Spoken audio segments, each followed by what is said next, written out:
कभी पतंग उड़ाते हुए मेरी निगाह जब पतंग के करीब से जहाज़ गुजरता था तो मेरी निगाह उस पर टिकती थी और सोचता था एक दिन मैं जहाज़ से लाऊंगा और पायलट बनूंगा। लेकिन वो ख्वाब तो आज से 14 साल पहले उस काली रात ने तोड़ दिया।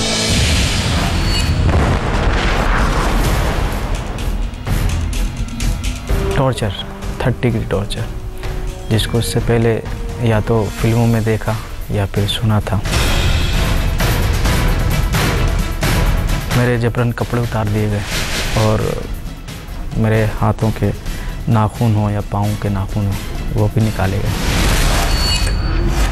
मैं अरेस्टिंग नहीं कहता हूँ। अरेस्टिंग वो होती है जो हमारे संविधान में, CRPC में, IPC में जो रूल है उसके मुताबिक हो।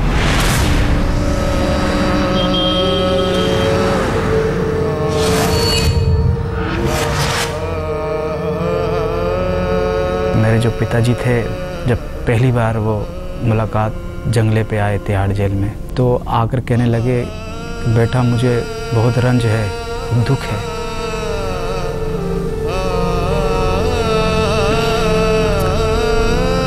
कि तुम ऐसे खतरनाक आरोपों में बंद हो और मुझे पता है मेरा बेटा ऐसा नहीं कर सकता।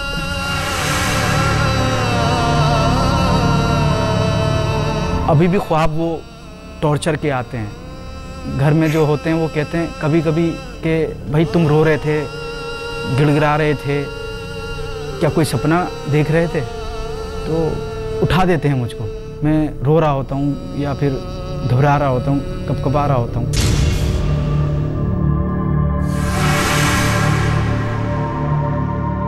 उस काली रात को शायद वो मेरी ज़िंदगी में ऐसा अंधेरा लाया कि आज भी वो पीछा नहीं छोड़ता है।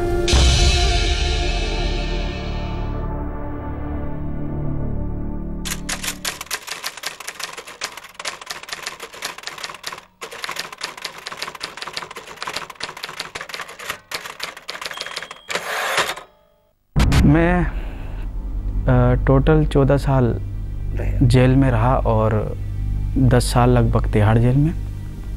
वहाँ से केस ख़त्म होने के बाद मुझे ट्रांसफ़र कर दिया गया गाज़ियाबाद की जेल में। वहाँ का केस था मेरे ऊपर लगाया हुआ।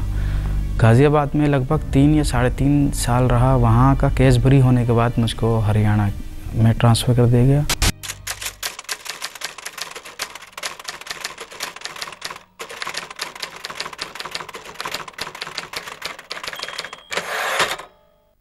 मुझको 2012 यानी अभी 2 साल ही हुए हैं मुझको नई ज़िंदगी मिले हुए निकला हूँ और नई ज़िंदगी की शुरुआत की।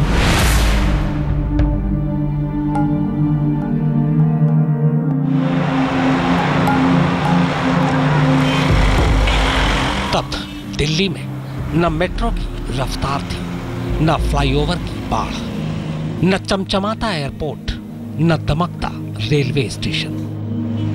पुरानी दिल्ली भी तब वैसी ही पुरानी थी और उसी पुरानी दिल्ली से उसे उठाया गया था।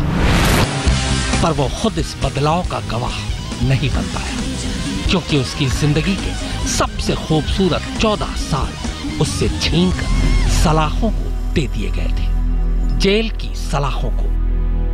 वो सलाखें अब टूट चुकी हैं। उसकी बाकी की उम्र भी उसे लौटाई जा चुकी है। पर क्या उसके बीते हुए वो 14 साल, वो 5110 दिन कोई लौटा पाएगा?